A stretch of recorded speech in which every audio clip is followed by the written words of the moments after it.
What is going on, ladies and gentlemen? Welcome back to another video. Hope you're all doing very well. My name is Alex, also known as the FIFA Analyst.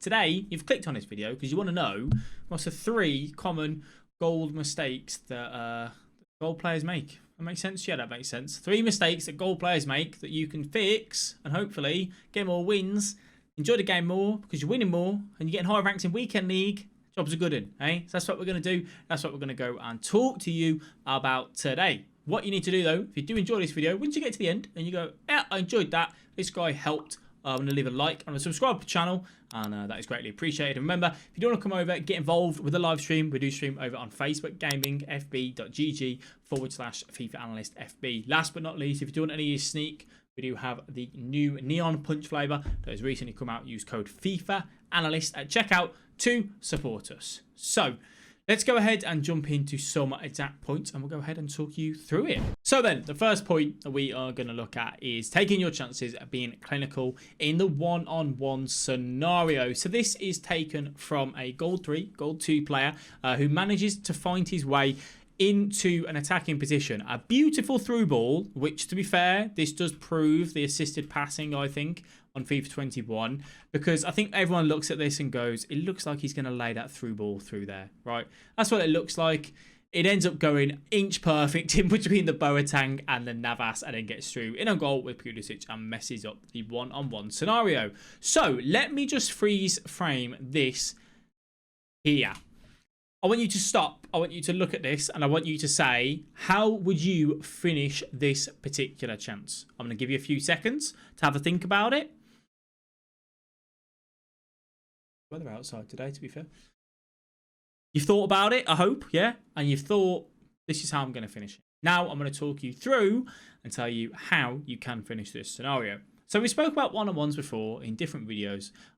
We've done a one-on-one specific video. We'll put that above if you want to go and watch that as well after this one. And we talk about the 3 Ps, which is the pace, the position, and the player. So the position is the goalkeeper. The position of the goalkeeper. Is the goalkeeper running out? Is he staying on his line, or is he, coming out to put the pressure on you? The pace. How much room have I got? How much time can I run? Can I let go of the sprint button? Can I set myself? Can I get ready? And then we need to think about the player. What player are we using? Has he got a good weak foot? Finesse shot? Is he good with finesse shot? What is it that he's good on that particular player?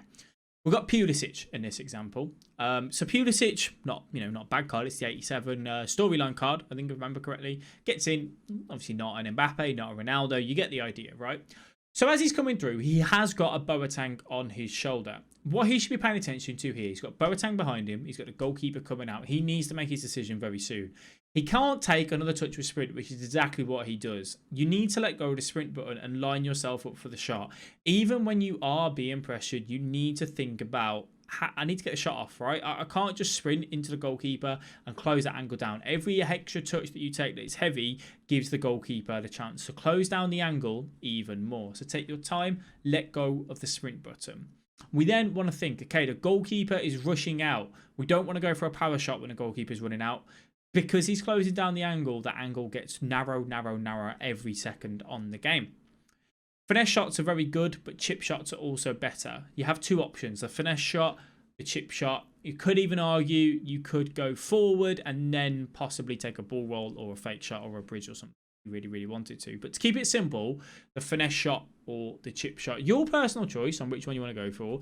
As I said, the chip shot is very effective this year.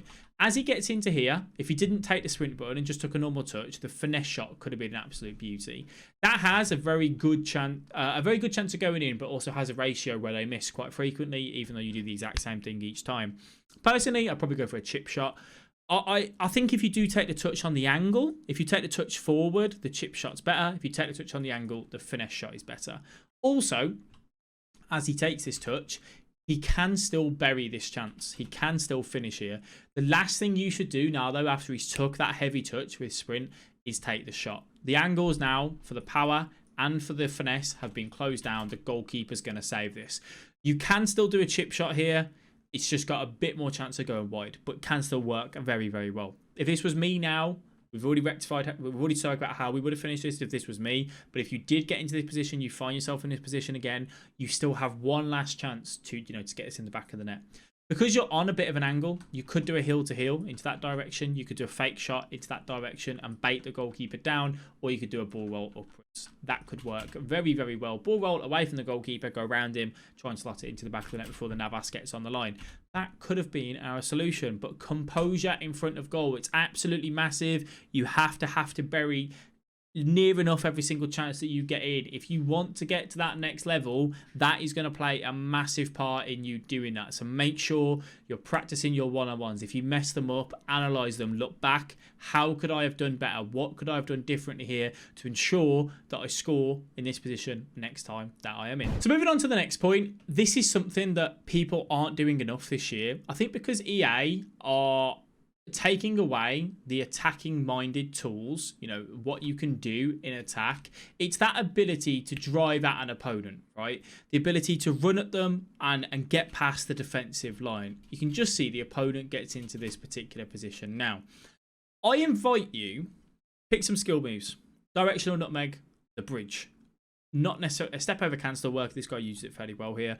You can do a scoop turn, you can do a fake shot, you can do a heel to heel, a first time fake shot, an elastico, a reverse elastico, a la coqueta. There's so many skill moves that you can do. I've done plenty of videos on them. Take a look at them.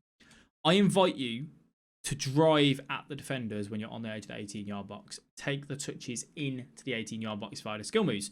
You're not just going to be able to run through without any skill moves, right? You're just not going to be able to do it. People, it's too easy to defend. You need to add some skill moves into your arsenal. Adding them into your arsenal will help massively in driving at the opponent and putting the pressure on the defender. If you're playing against another Gold 3 player, they don't like you charging into the box. This is a Gold 3, Gold 2 player that we're looking at here. He's not going to feel comfortable with this Ronaldo charging into the box. He doesn't switch to the defender quick enough to kind of rectify it. You have to drive into the box and put pressure on the opponent and make it difficult. So I invite you to do it. Spend some time. Practice. I'm going to practice these skill moves, and when I get on the edge of the 18, instead of turning back and then waiting and letting the opponent get so many men behind the ball, drive into the box and try and force your way through. You're going to bang your head against the wall for a lot of the times because this is something new. This is something different. But you're not going to just pass your way through. You have to use the skill moves to your advantage to break through, get in on goal, get that shot off. That is something that can take your game to the next level. The gentleman that we had this coach session with didn't do that enough. Someone did it against him here. This is a takeaway point for him to make sure that he is getting into that area on the edge of the 18, and instead of turning and just passing it back, he drives forward, gets into the box, gets the shot off.